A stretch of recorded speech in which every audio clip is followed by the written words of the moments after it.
Hi, I'm Rodolfo Feliciano, and for this last week and last project that we gotta do, we gotta incorporate and illustrate a video on how we teach a skill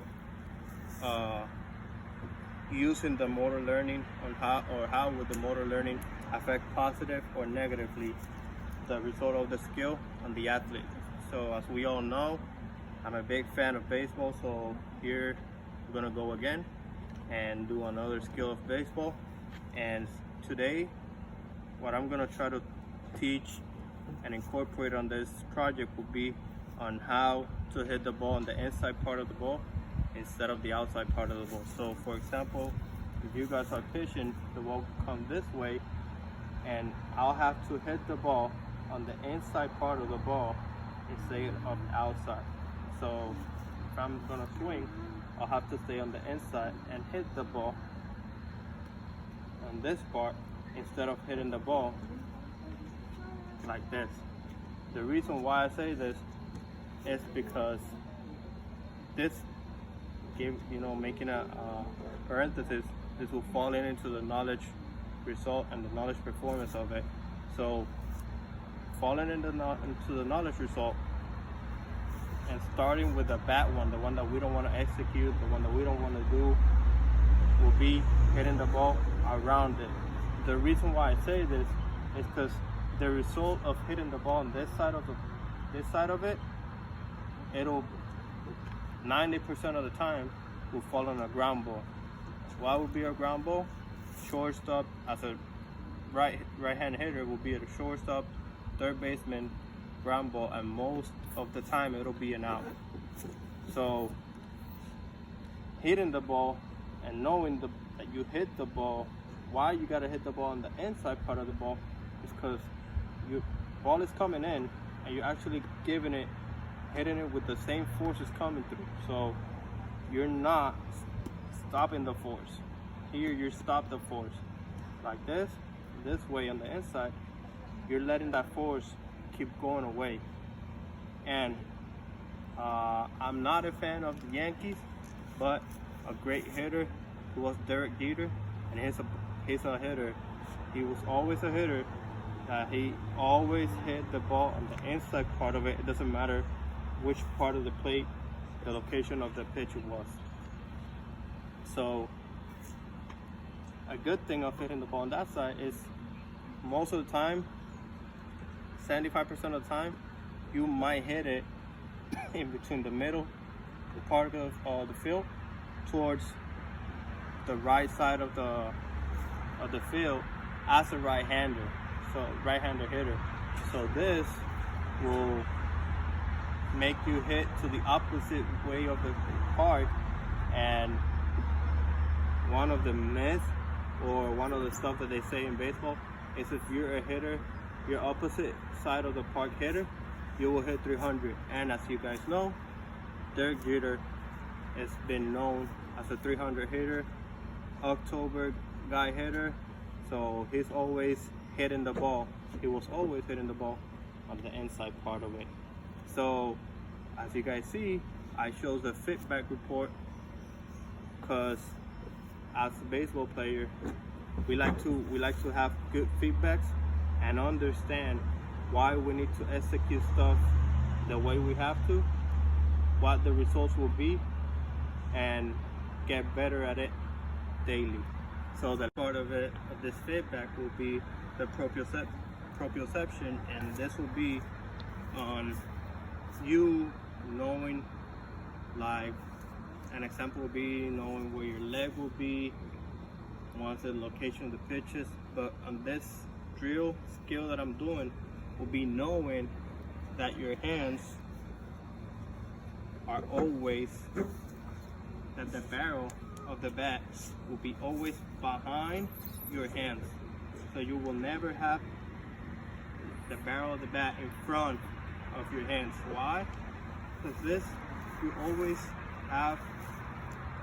need to have your hands before the barrel. This is the reason why you will be able to stay inside the ball. So once you hit the ball, you're going to be able to actually bring the barrel in front of the hands. So that was the first part that I picked for this project, and I like to keep it on the same area. So I picked the part where we do the internal, external. So like I choose the feedback for the first part, staying on the same area, comfort and motor learning stuff. I choose the last one, which is the internal and external reinforcement, and how will what are the advantage and disadvantage of the negative reinforcement or punishment. So the internal reinforcement will be you telling yourself that your hands have to stay always behind, always before you actually move your hips, and while you drag them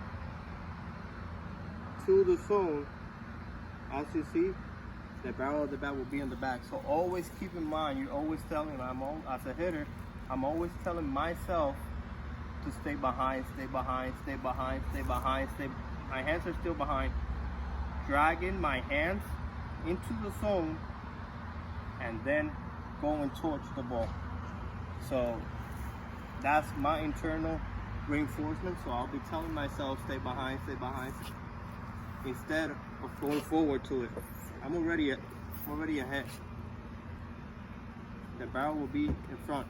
But if I tell myself, as always, stay behind, then bring the hands to the zone, and then throw in the barrel to the ball. So that's the internal reinforcement for myself and a lot of hitters that I teach. So an external reinforcement will be the result of the hit. So knowing that you hit the ball towards the other side of the field will make you know the external reinforcement, because you already know what you did. So you already know it was good. You already know you stay behind, you let your hands go first to the zone and then bring the barrel. So that's for me, that's how I teach the external reinforcement, and I count my students, my athletes on that portion, so they already know if they did the correct or the wrong part of it. So as part of the advantage and disadvantage of the negative reinforcements and punishments, so I would say that you as a hitter, a lot of hitters, they like to hit the ball, live BP, go straight to the field, hit wide, and all that stuff. So a good thing, an advantage of taking that away from them, if they actually are not being able to perform or execute the skill how you want them or how they're supposed to do it, then you take that part away, they'll concentrate a lot more, they'll work a lot harder on how to actually stay behind and actually hit the ball the correct way instead of doing whatever they want. They'll focus a little bit more and they use the internal reinforcements so that the external reinforcement will come in the way they do want to see it. So if you take away some stuff that they do like, it'll be a lot better for you as a coach, because they'll be a lot more motivated because they want to hit on a live BP. Disadvantage is that having someone just roll over the ball and hit it the wrong way, going towards them and yelling at them, you know, it might be good or it might be bad. So we just gotta understand how each player and athlete is, because we can't talk to each player the same way, all the players the same way. We gotta know them, study them, and know how to get through their mind so that they do actually understand if they're doing something wrong, what they're doing wrong. And actually disadvantage will be just not knowing them and just going towards them, yelling at them, screaming at them, and just not knowing if what you're actually talking to them is actually going through their mind and they're actually understanding what you want them to do. So you just gotta know on how to actually go towards that player so that they can actually understand all of this. So disadvantage for me will be not knowing your player, not knowing how to go towards them and catch their attention and their mind so that they can focus on whatever you're actually teaching them. So I'm gonna go a little bit on the teaching side right now. I don't have a lot of time, so a good example will be, as you go, make them stop, pause, bring the hands, and as you see, the barrel is behind the hand, and you always will hit the ball straight. So I'm always teaching it